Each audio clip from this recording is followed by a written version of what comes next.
Hello and welcome to the Grace Fellowship podcast, where we sit down to have conversations focused on spreading God's fame and making disciples of Jesus Christ. I am your host, Pastor Zach Watson, and I am joined by these two wonderful gentlemen to my left and right. Excellent. This week, for the first time, we have Pastor Drew Pierce. Howdy. And joining us again for the second week straight is Pastor Pat Dero. Good day. So we're going to have a conversation here in just a few minutes, moving on about the attributes of God in our Running with Joy series. But before we get started, I want to remind all you folks watching on YouTube that you can access a study guide / devotional related to this week's topic by clicking the blue link in the description below. And if you'd like to be notified of when Grace Fellowship is posting new materials through YouTube, go ahead and click that bell on your screen, and YouTube will send you notifications when we drop new videos. All right, so let's start today with our scripture reading. We're going to be in Psalm 139. We're going to read some selective text from here to help set up our conversation. So I'll skip around and let you know as I do. Psalm 139, starting in verse 1. O Lord, you have searched me and known me. You know when I sit down and when I rise up. You discern my thoughts from afar. You search out my path in my lying down and are acquainted with all my ways. Even before a word is on my tongue, behold, O Lord, you know it altogether. Skipping to verse 7, Where shall I go from your spirit, or where shall I flee from your presence? If I ascend to heaven, you were there. If I make my bed in Sheol, you were there. If I take the wings of the morning and dwell in the uttermost parts of the sea, even there your hand shall lead me, and your right hand shall hold me. Skipping down to verse 13, For you formed my inward parts. You knitted me together in my mother's womb. I praise you, for I am fearfully and wonderfully made. Wonderful are your works. My soul knows it very well. And then in verse 17 and 18, how precious to me are your thoughts, O God. How vast is the sum of them. I would count them. If I would count them, they are more than the sand. I awake and I am still with you. And if you have pulled out your text, you just skip through those things and read all through 139. The reason I'm looking at that is because we see three attributes of God in here. We see that he is everywhere, he knows everything, and that he is all powerful. Or we could say that as, you fellas help me out, how would we say that? What are the big boy terms that we use? Being everywhere, he's omnipresent. Being all-knowing, he's omniscient. And being all-powerful, he's omnipotent. Exactly. Right. So this week we're going to talk kind of about this allness of God, right? These are three distinct things. We're not saying that they necessarily are one attribute, but we thought it'd be an interesting way to be able to explore these attributes this week. So as we talk about that, let's dig into it a little bit. What do we mean when we're talking about this omniness, this allness of God in these different ways? Well, as a setup, I just want to quickly remind everyone what we talked about last week. Yeah. In the simplicity of God. The reality is that God is not the sum total of his aggregate parts. He's not 12% omniscience and 19% mercy and 12% wrath and this and that. He is all omnipresent. He is all omniscient. He is all aseity. He's all the attributes, and they all inform each other. And so he's not just a God of love, which people today can get really not hung up on, enamored with, to the exclusion of his other attributes, such as wrath. And but his wrath informs his love, and his love informs his wrath. And so these omnis sometimes are kind of meld together as we talk about it today, because they all so closely inform each other. Yeah, sure. That's really good. One of the things I think to think about in that concept too is that makes it really unrelatable for us. In the sense that we are not all anything. We are some of our parts. And one of the things I think about right there, kind of an example of the omnipresence of God. I think this interesting was us having these three fellas. So we're a church here in Forsyth County, Georgia, right? Georgia. None of us are from here. Like, Drew, where were you born? Raleigh, North Carolina. Raleigh, North Carolina. Pat, you were born? Portland, Oregon. I was born in Galveston, Texas. Have you guys been to Galveston before? I have. You've been to Galveston? I've been to Raleigh. I've heard about the hurricanes. Constant hurricanes? Yes, back like in 1909 or whatever. Well, no, it happens all the time. The hospital I was born has gotten rebuilt like 4 times, and I'm only 18 years old. So, but we've not ever so I've not been to where Pat's from, but we've been to these locations. To think about the reality that God has been to all those places, is currently at all those places, in the full measure that he always will be and always has been, and never changes. That's not something that we can fully relate to, right? Well, even just so thinking about the fact, so like if I'm holding this pen, right, and my hand is on this pen, but really I have one finger down here at this part of the pen and one finger in one, but God is all God in all the places. It's not like part of him is in Galveston. That's right. And part is in Raleigh, but all of him is there, and all of him is here, and all of him is are in this room with us. It's wild. And that's an important distinction to make, though, because a lot of people can go a little too far there. God is not everything. That's right. pantheism. Yes, We're not saying God is the pen, God is our hand, God is the table. What we are saying, though, is that God is everywhere. He is distinct, utterly distinct from his works. That's super, super important, or then we have idols, and we're worshiping that which he created. Similarly, God is not in everything in the sense of, I'm a little piece of God, you're a little piece of God, this table's a little piece of God. It's not like that either. Mm-hmm. He is distinct from from his works. He's a discrete being, and yet somehow he permeates all of creation. That's right. With his wisdom, his goodness. And it's such a good thing to think about, though, because again, with it being so foreign to us, I think the tendency to do that, and why you would do that, and you start going, okay, so he's in everything, or they start getting these, really, they're heresies, is because we're trying to understand that with our concept and our way of thinking. Yep. We want to relate to God and understand who relate to might be the strong word, but we want to understand him and how we do relate to him in our submission and our subordinate state. But we can't make him like us. These are things that we're going to have to understand.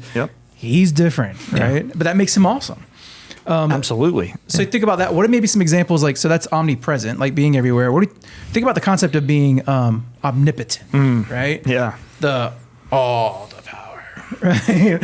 As opposed to partial power, I suppose. Yeah, when we define that term, it's important that we use some precise terms to keep us out of some dangerous waters. So like the way Grudem defines it in his systematic theology, but all the other guys, Frame does that and other guys. But God's omnipotence means that God is able to do all that he wants according to his holy will. Yeah.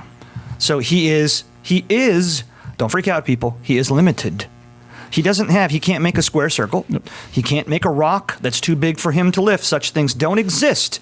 So God is limited in the sense that he's limited by who he is and these logical consistencies that he has built into the system that he created. Yeah. That's a really good conversation to have too. And I've had this several times with my children and just other people in general, not necessarily just saying people of low mental capacity, which of course you guys know my children, they're not. Absolutely not. Incredibly people smart. like us. Of course not, right. But it's that concept of understanding to be all powerful. So we have this reality of we want to do things. There's things I would like to do. I would like to still be able to dunk a basketball, but those years are over, right? Over. those years never came. Okay, guys. There's the reality. Oh no, come on, like 3 months. We'll give it to you. I could get it over the rim. But we're coming with that paradigm where there is no concept of that within God. No. God's never wanted to do anything. So when we go, well, that means he can't do something he wants to do? No, there's not this if thing or this hypothetical within God. He can do everything he wants to do. And if you want to try to design something to try to trip him up, you're fairy tales at this point. This is a reality that doesn't exist. Yeah, I like the way what you're saying, like, wish you could still dunk a basketball, right? That, to me, that's been a really helpful way to think about God's power, because there isn't anything that he can't do, right? Jeremiah says that God made the heavens and the earth by his outstretched arm, and that nothing is too difficult for him. There's not a single thing he cannot do. That's so good. Like he just... Yep. Yeah, I'm going to do that. Sorry, go ahead. I thought you were done. No, that's it. I'm just saying the fact that there is not a thing that needs to be done that he wants to do that is too difficult for him. Yep. And then we see Paul tell us in Timothy that God cannot deny himself. So there's something God cannot do. So we just got to be careful when we think of omnipotence that there are things he cannot lie. It says in Hebrews 6 verse 18. It says in James 1 he cannot be tempted. So omnipotence does mean that he can do all that he wants to, but as being limited by his character. So he would never want to lie. Right. Therefore, he cannot lie. Yeah. Because really he good. is truth. That's one of his characteristics. Yeah. And that's one of the great things about thinking about these multiple facets of God is that we really do need to pay attention to who he is in the totality that we can know. Because then, and I don't mean to belittle anybody's investigation, but it's kind of a foolish question when you're actually thinking about all of who God is. Sure. If you're kind of understanding his attributes, and then you go, well, can God make a rock that he can't lift? That's really a foolish question. It's not something worth pondering, right?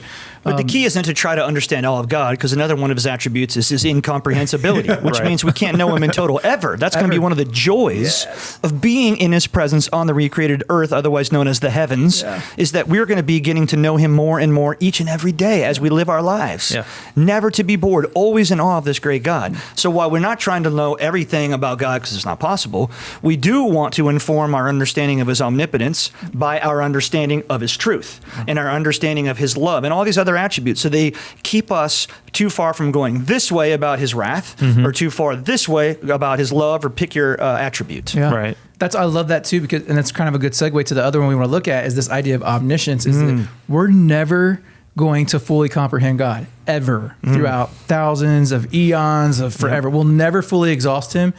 Yet right now at this moment, he knows everything. All the things. Even about himself. About himself. Even about himself. The thing that we want and we will pursue continuously, he already he has that knowledge. Yeah. And here's something that we'll give some scriptural support for in a minute, but he knows everything actual and possible. All possible permutations as well. Just ponder that for a brief moment about this great God of ours.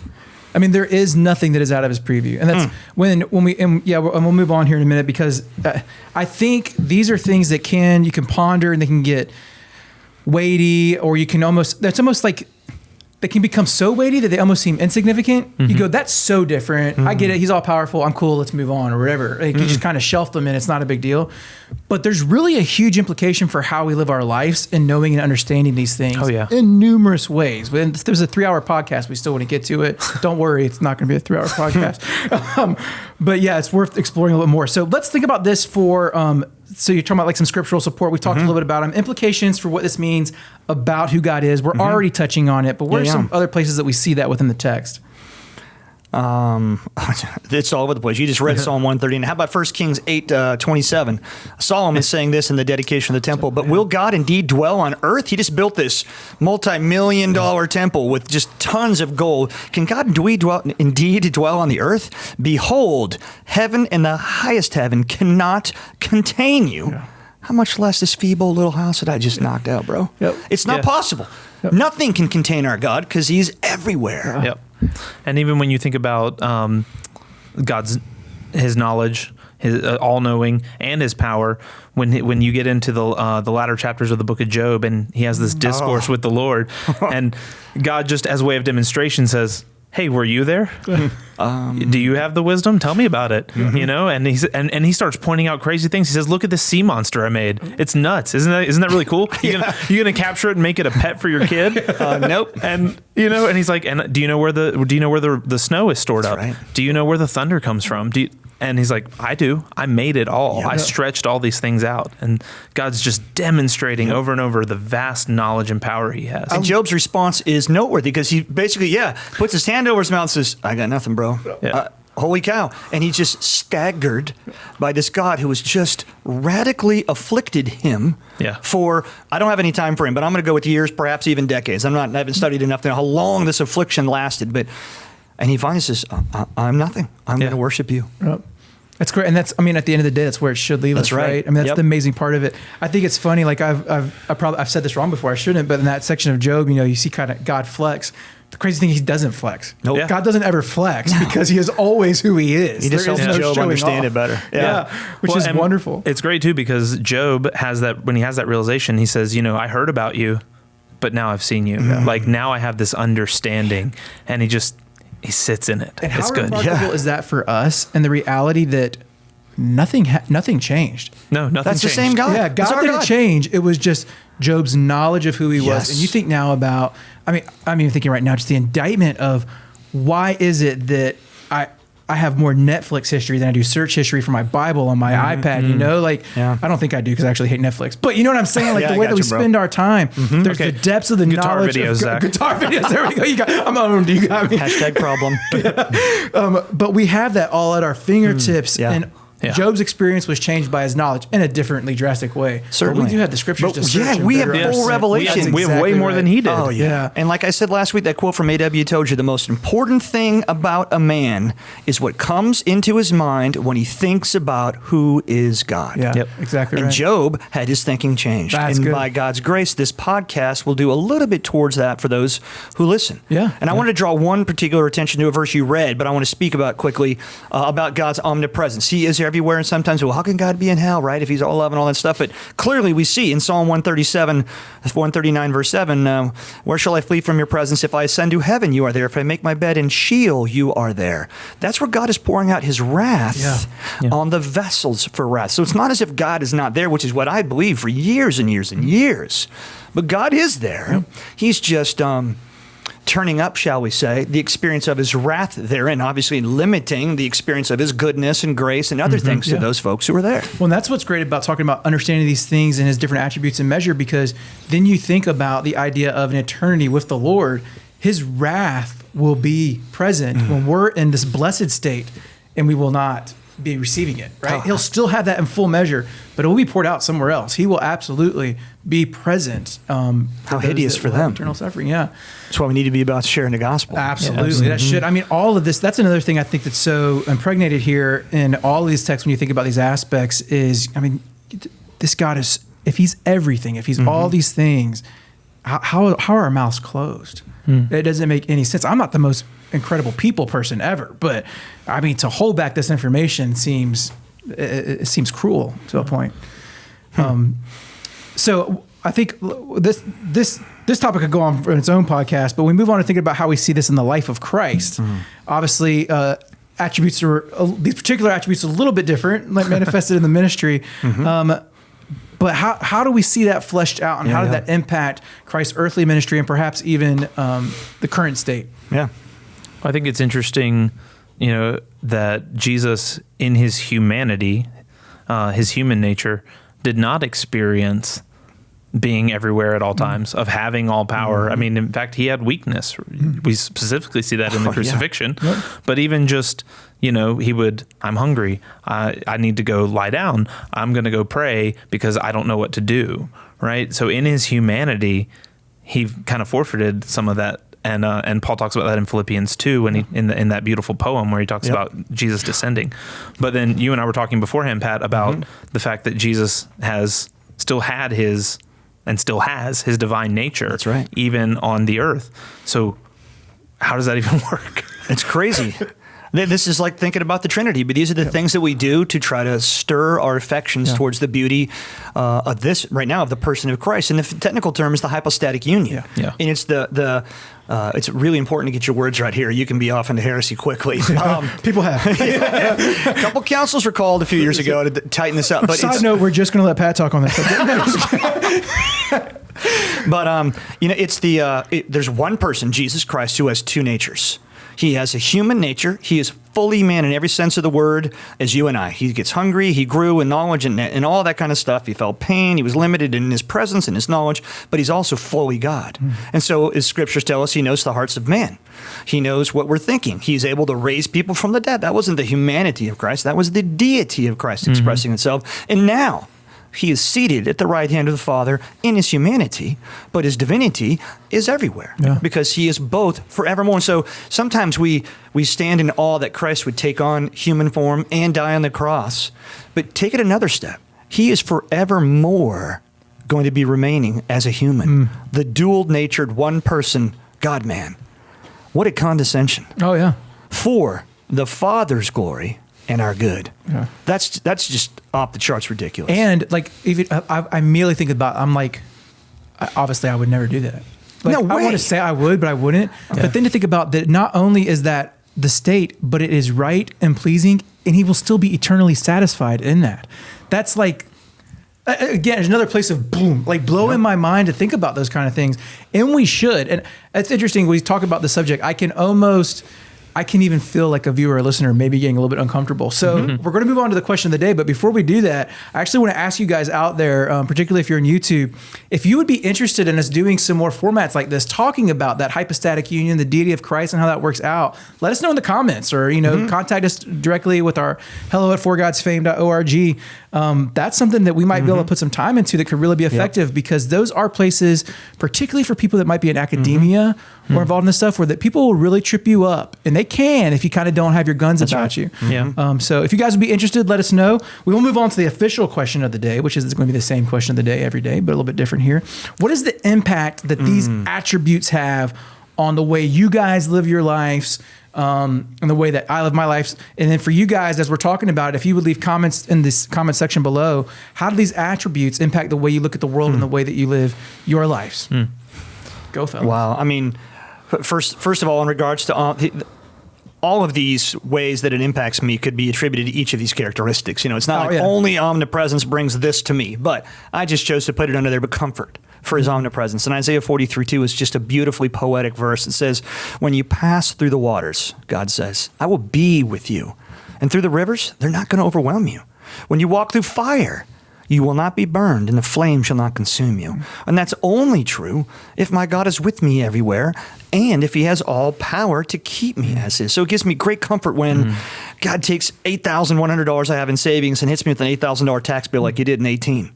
I was not happy. I was ticked off, but I knew God was with me, and that brought me comfort, and I was able to persevere. So that's one. I got plenty more, but how about you, bro? So for me, the first thing was something that we started off talking about, and that's the awe and the worship. So, I mean, there are lots of kind of words that we use to express our feelings and our thoughts about God when we talk about worship, but I think awe is the one that belongs here. So you think about Psalm 8.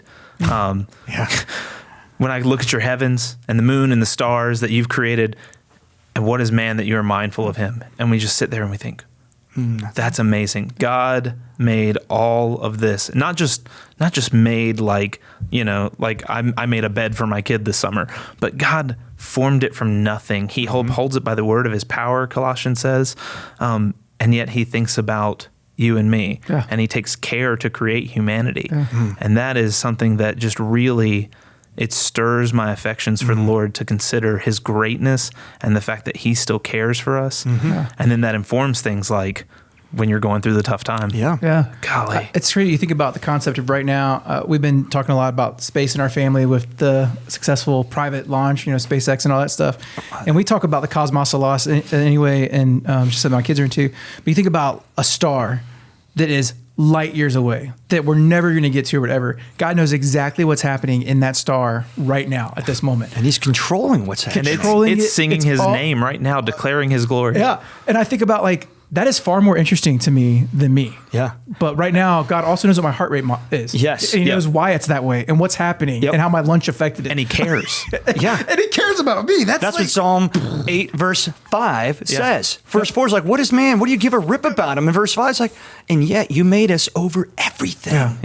You've given us dominion. It's incredible. And I think we're his vice regents. We're ruling on his behalf. That's crazy. And you think about the idea, we're living in a world where so many people deal with despair and sadness, which is legitimate, and I understand. But it almost feels sometimes like when you're trying to encourage somebody, like you're being trite when you say, you might feel like nobody cares, but the Lord cares about you. Like that is honestly, if that's not enough, and if you're going through something right now, it might not be the easy thing to hear, but if you're not going through something right now, go ahead and dig your roots deep in that and understanding it, because then when those times come, it will ring true in your mind that, oh my goodness, if everybody else forsakes me, I am meaningful in the eyes of this all-powerful, all-knowing being who loves me and cares for me. That is incredible. It is. Absolutely incredible. And so we've got the transcendence that we've just talked about a lot, and you brought it down to the immanence. But 1 Corinthians says this in 3 verse 16, it says, don't you know that you are God's temple and the Holy Spirit lives in you? So this God who is that transcendent, and this Son who took on humanity so that he could glorify his Father, it brought him joy to do so and drink from his cup of wrath for no sin he ever committed, so that the Spirit could apply what he bought to me, now lives in me. Come on. Yeah. That's just ridiculous. That's where theology, man, it's doxology all day long. It should lead to worship and goosebumps or tingles or whatever your adjective is, man. I'm going to take a lap right quick. Yeah. I don't know. It's exciting, man. It is. Oh, man. And it should be. I think about, so I had this conversation with my wife earlier today as we were talking about this. This is something she's into, and it's fun to have these conversations. But when I think about all three of these things at play, so the God who is everywhere and knows everything and is all powerful, this means he knows me better than I know myself. That's right. Which means he knows all the dark things that I might not even want to admit about myself and all those thoughts that come up in play. And since he knows all that, and I can't get away from him, he's fully aware at all times, there is no escaping him. And he's got all the power. Therefore, he should give me what I rightfully deserve and not crack a sweat, right? that could be kind of terrifying. Should be. And then I realize, I'm still breathing. I'm still talking to you guys right now. So the one that has all the ability to eliminate me and rightly should instead extends mercy to me and still has all that power, all that knowledge, his ability to be everywhere, working unto my good for his glory. Yeah. Like, wake up and think about that. Okay. Like, if in the morning, if you're struggling, just stop for a few minutes, dwell upon that. I'm not saying the bad stuff will go away, but perspective will be yours, my friend. Right. That's key. That's a beautiful thing. Beautiful thing. All right. So, and I really would like, I would love to see some comments on that. Cause I think there's probably things that I'm not even like thinking about that has happened in people's life where it's like, I mean, I got one more how this pertains to my life. Just yesterday, our Supreme Court made a hideous ruling. Oh yeah. 6-3. Yeah. With two conservative guys saying that in 1964 Equal Rights Act, Title VII, where it says you can't discriminate based upon sex, and in 1964, that meant whether you're a guy or a girl, a boy or a male or a female, had nothing to do with your sexual orientation, and certainly nothing to do with what gender you thought you were. Said, no, actually, that's what it means. And now that is starting to trample because there was a Covington, Georgia funeral parlor or something along those lines that let one of his employees go because he was a follower of Christ and found it unacceptable that this gentleman now was beginning to act and live and dress like a woman. And he said, that's not acceptable. And so he gave him severance. He let him go. And yet he's now lost in the Supreme Court. So what does that mean for our religious liberties? I read that, I get ticked off. If these conservative judges that keep flipping on us, that ticks me off. You never see a liberal voting conservative. What's up with that?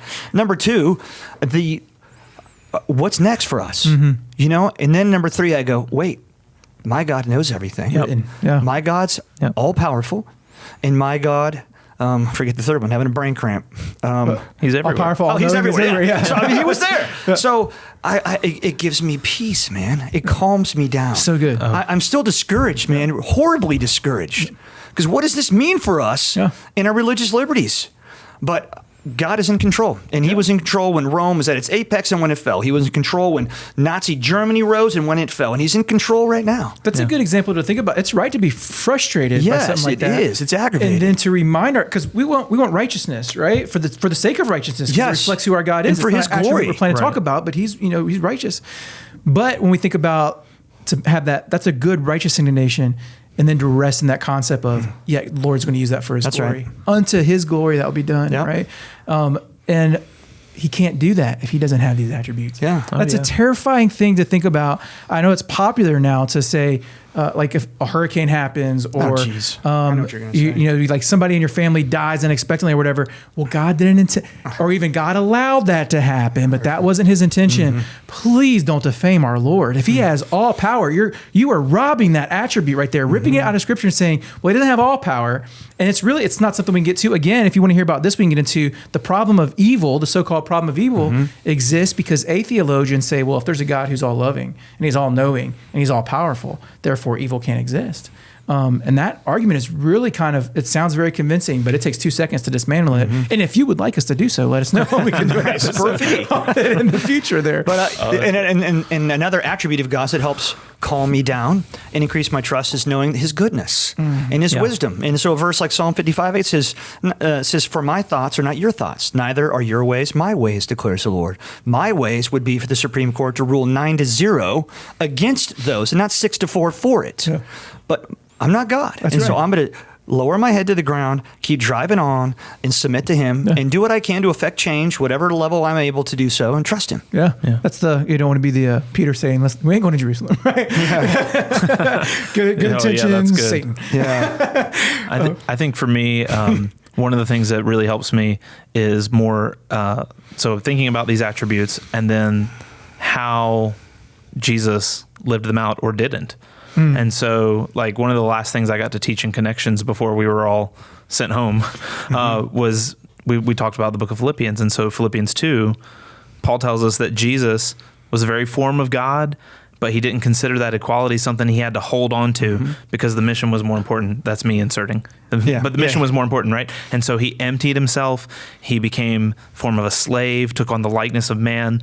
And then when he had come as a man, In his external form, he humbled himself by becoming obedient to the point of death, even death on the cross. And so if you read on, then Paul, or read before this, Paul uses this picture of who Jesus is and what he's done as an example of how the Philippians ought to be treating one another, right? And so I just think about the fact that I don't have a ton of power in this world, but I do have some, both in terms of being in leadership at this church, leadership in my home, and to use that in a way that considers the good of others before my own, right? To consider others as more important than myself. And we called that in my class, we called that Jesus' race to the bottom, right? It's all about serving others. And so that has been kind of something that's been on my mind a lot lately, is this example of this God who has all things. He's got all power, all knowledge. He can be anywhere. He is everywhere at one time. And yet he can condescend for the sake of his love for another person, for the sake of the good of another person. And I think it was something that's really good in that example too, is that we're so quick to put the value of people and judge people according to those things that they have, like according to what power they have. Realizing that when Jesus condescended, he lost no glory. No. Like he was not diminished in any way by doing what he did. No, Paul says that makes him more glorious. Exactly. He says, for this reason, God's exalted him highly and gave him the name above every other name. How foolish are we to value people according to that, right? Doesn't the book of James talk about that too? Yeah, absolutely. Again and again, right? So these are things that we should think about. And a good transition, again, thinking about how here in our role as pastors here, but the church's mission is spreading God's fame and making disciples of Jesus Christ. How do these particular attributes impact the way that we do that, the way we think about things, the way that we lead people and inspire people to be able to glorify God? Well, one of them for me is confidence.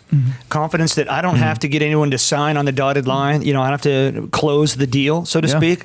I just simply scatter the seed. I share the gospel, whether it's just a brief, not a full-orbed gospel presentation, 1 or 2 lines in passing to my neighbor, or if I get a good, solid conversation for 10, 15 minutes with somebody. My goal, certainly I can be urgent and make a plea, but my goal is not to get him to pray a prayer or come on. That's up to the Lord. And so I have confidence to know that he knows all those who are his, because he's omniscient and he's got the power and will draw to himself all those who he has chosen since before time began. So it's a privilege to be used by him. And that's just in the evangelistic portion of making disciples. That's just one component of disciple making. No, I think that's a huge one for, typically I just talked about we're trying to defend God when bad things happen, but like a great way to testify and be able to share the gospel with people is that when something happens, own that. When something happens and you're like, where there's the temptation to go, oh, well, God didn't cause that to happen. We go, well, God's in control. And they go, well, I don't know about that. Well, then you can explain to them what his control means, his power means, that he is this, and how that all fits in. That might not be the popular gospel, but that is the kind of gospel the Holy Spirit will use to draw them into himself. Yeah, I think on the other side of the discipleship coin, right, just in our interactions with people who are already part of God's family, who need advice or counseling or confrontation, same thing, that confidence in knowing who God is, resting in his care, the fact that he knows and he's in control. I mean, the verse that everyone loves to quote out of context, wherever 2 or 3 are gathered, Jesus is in their midst. That's about church discipline. That's about confronting people in sin. But that, I mean, we joke about that, but that makes it so much easier to bear, knowing that the Lord is with you. He's in the midst, caring and helping you to get through that awkward, difficult situation. So Matthew deliberately includes that in his gospel, knowing that that's a difficult thing to do. We've all done that as elders, or even not as elders, as just churchmen as well. That's not fun to go to some guy's house and knock on his door with another or 2 other guys and say, look, guy, you're in horrible sin and you must repent, or we're going to have to go to the last step of church discipline. And Matthew's like, he's with you. His omnipresence is an attribute I want to draw your attention to in this context to give you courage to do the right thing. That's really great. good. I think it's good to think about, and we'll think about closing with this, the concept of, since God has all those things, so when we talk about all, like if I have all the money, like we're thinking about this quantitative thing, to think about the idea of him being the source. He's the essence. He is what money is, if we were talking about his moneyness. But like we think about, if there's power, like we talk about having power, the only power we have is something that we're administering this from all derivative from us. Yes, all knowledge is from him, right? So him being that source, when we go and do things in his name according to the guidance of his scripture and the way that we should do those things, you can be careful here because you can turn into, I'm going to claim all the power of Christ and use it in this way. And that's dangerous and real in our world. Unfortunately, very real in our world. Yeah. But you are actually functioning with all the power of Christ according to his pleasure to be able to do his will. That is incredibly empowering. You don't need anything else. And somebody can turn to you and go, well, what about those Christians that like ISIS or something beheaded? Were they working in the power of Christ? Absolutely. Unto his glory, the right? power of Christ to endure persecution. Exactly right. And you have all of that at not at your disposal. That seems like a cheap way to put it, but they're available to you to be able to glorify him and do those things which he has called you to do in his holy will. Right? And that's where another highly misquoted verse, Philippians 4:13, I can do all things through Christ who strengthens me. So his power doesn't enable me to jump over buildings or defy gravity. It enables me to live as a pauper when I'm poor as dirt, Paul says in verse 12, or when I'm a wealthy man, I've got tons of margin in my life, which can be harder even than being a poor man because you rely on all your resources. I can fix it with my money. And so Paul's like, no, you can do all these things, drawing attention to the power of God. So again, an attribute of God coming into play, informing us and how to live a more God-honoring life. Yeah. And how amazing to think that we are made to be image bearers of Almighty God, a task that seems incredibly impossible, and it is in and of our own strength. But we have all the power of God, all of his knowledge, all of his work happening everywhere around the world for throughout all eternity to bring about this end that will someday be our reality. That's right. That all those things are not, we won't become gods. Right? Nope. That never is going to occur, but we will be the proper reflection of him. We will partake in his glory. And That's right. I mean, come on. That's exciting stuff, man. We keep going. I might have to take some laps. Well, fellas, thank you so much for joining us. This is a great conversation. Obviously, speaking about these attributes is wonderful. Again, we'd love to hear you guys, your comments, to answer the question, but also other comments you might have in there. And then next week, we'll be sitting down, moving on to another one. We'll keep it incognito for now. Absolutely. We'll keep it a mystery. But we'll have good stuff coming for you next week. And I'll be joined by 2 other pastors. So come on back and see us. Until then, you guys take it easy. We love you. Continue to spread God's fame and look to make disciples of Jesus Christ. Thank you very much. Thanks, guys. Thank you.